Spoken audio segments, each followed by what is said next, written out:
کمیته دین تاجیکستان شام 18 اکتبر سال 2023 با نشر یک اظهارات تصدیق کرد که عبدالقهار میرزایف معروف به قاری عبدالقهار یک روحانی معروف اسیسار را در پی رسانه شدن یک سخنرانیش در مراسم نماز جنازه به مقامات دخلدار دعوت کردند.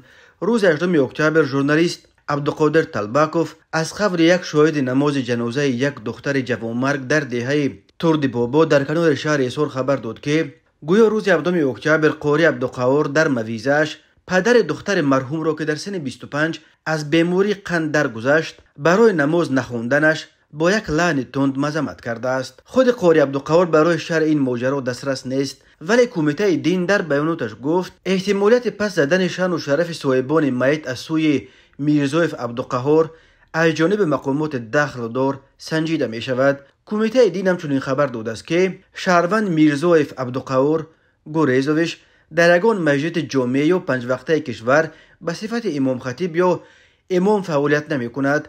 طبق اطلاع به دست آمده روز 17 اکتبر نام برده در دهه ترد بابا شهر ایسار نماز جنازه را امامتی کرده است، در حالی که طبق قرار شورای علمای مرکز اسلامی جمهوری تاجیکستان چنین صلاحیت را امام مسجد 5 وقته دهه دارد. امام مسجد 5 وقته دهه مذکور امینوف نعمت الله می باشد. هنوز معلوم نیست که چرا باعث امام نماز جنازه اون دختر ساکن دهه ترد بابا به جای امام مسجد این دهه قاری عبدالقهار که از دهه همسایه است انتخاب کردند. عبدالقادر طلبکوف روز 18 اکتبر در صحیفه‌اش در فیسبوک از قبل یک شاهد خبر داده است که روز 17 اکتبر در دهه ترد بابا دختر امگی 25 ساله را که بعد 11 سال عذاب و اذیت از بیماری دیابت قند درگذشت دفن کردند.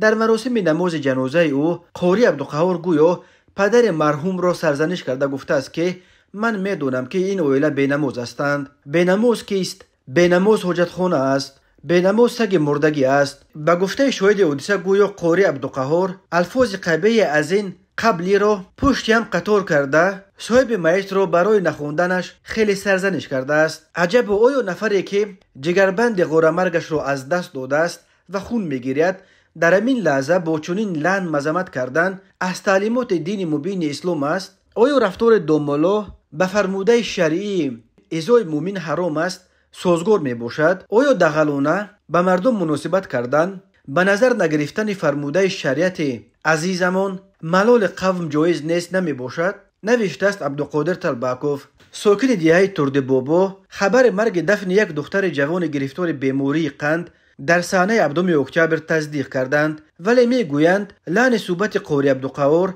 در مراسم نماز جنازه به این حد تند و پرمعلومات نبود که به قلم دادند. قاری عبدالقهار از روحانیان معروف ایسار به شما رفته با روحانیان مشهور چون دوملا عبدالرحیم قزاقانی همنشین بوده است. او با موعظه هایش در بین اهل دین نام برآورده است.